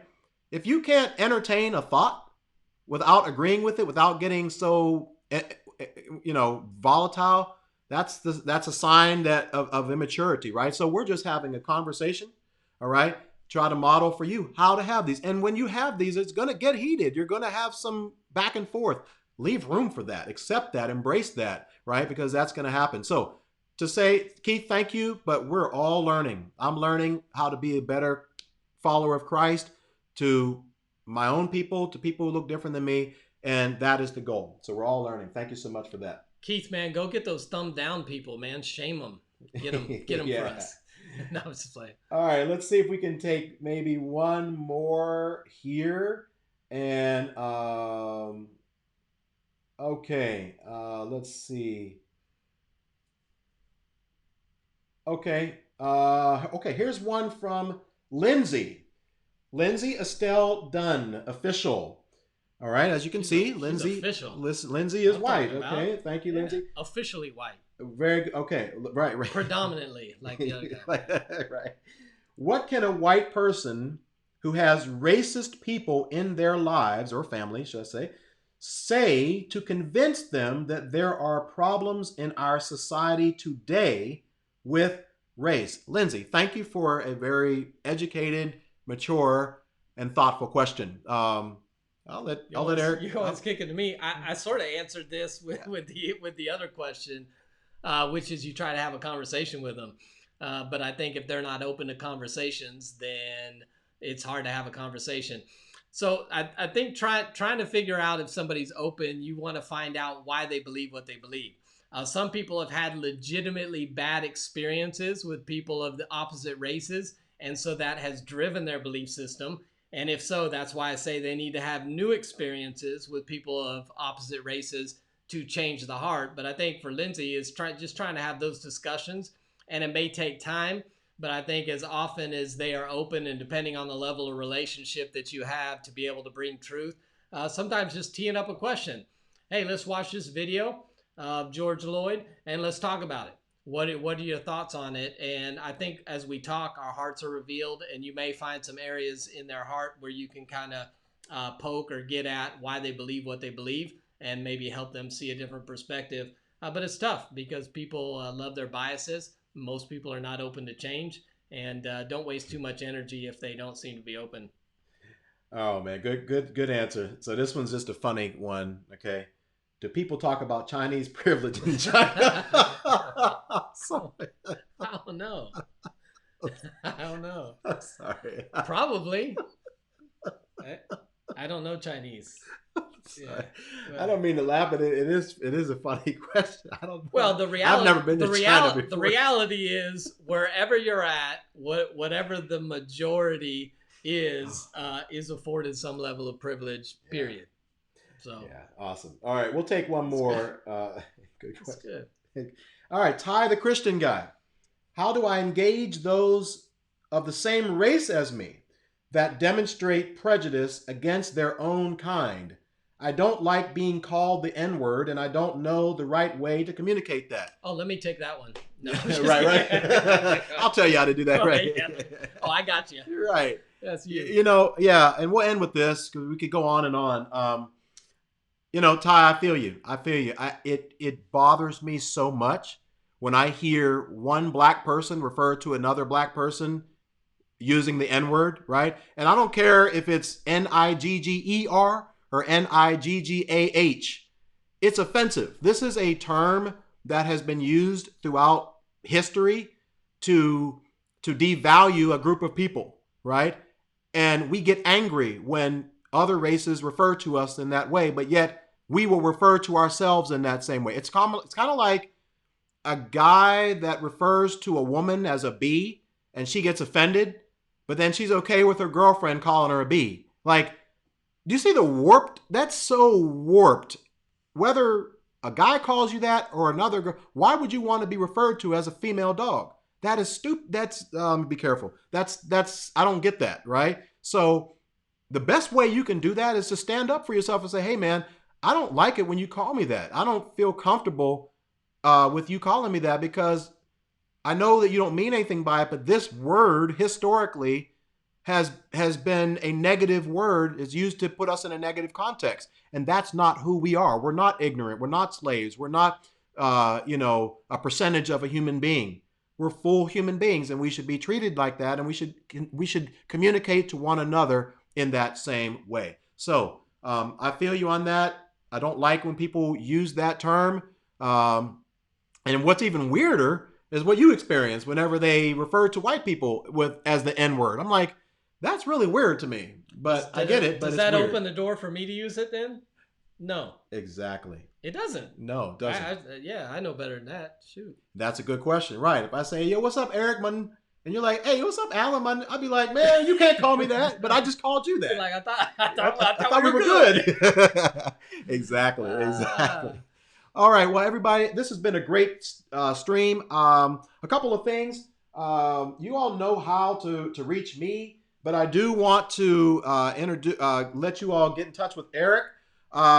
Eric, can you kind of tell them a little bit about, how to get in touch with them, your YouTube channel, your ministry, and all of that? I think you got it on the screen. Alteredmarriage.com is just the name of our marriage organization. The goal is just to help couples prepare for marriage or strengthen or restore their marriages. And so there's information on there of how we do that by creating content and creating community.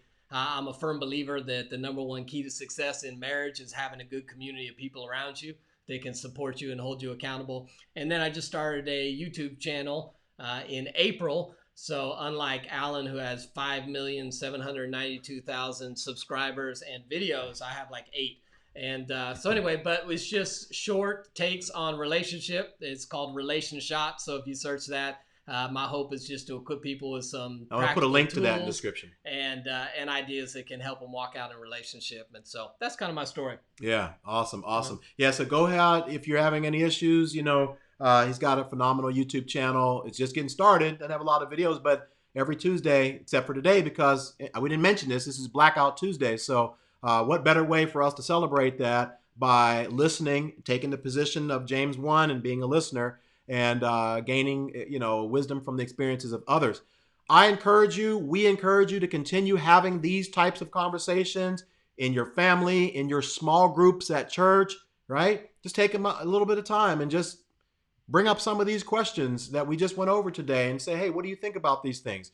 And once again, we encourage you to find someone who doesn't look like you and say, hey, would you mind if we just get on the phone and we just have some conversation about this, because I really want to do my part to better understand you, whether that's a white person asking a black person or a black person asking a white person, or someone that's Asian asking someone who is, Mexican or whatever. Like, it's all about expanding your perspective to try to be a much more well-rounded person. So hopefully you've all found this helpful. Thank you. I did not get a chance to even thank. So many people have been sending super chats for the last 2 hours. I saw so many coming through. So I just want to say thank you so much because all of the support of this channel is much appreciated. We have a lot of expenses, and I'm not going to go into all that, but contrary to what many people think, I do not do this full time. All right. I have a whole nother business that I do that provides for my family. So whenever you all support the ministry, it is much appreciated. We have staff, we have equipment, all the stuff around us right now, lights and cameras and mics and everything else. We appreciate that. We hardly ever ask for it, but whenever we receive it, we're very, very grateful for that. So if you are interested in supporting us, you can do so and become a monthly member. at alanpar.com/support. You can pledge a one-time gift, or you can be one of our monthly partners as well. So once again, thank you all so much.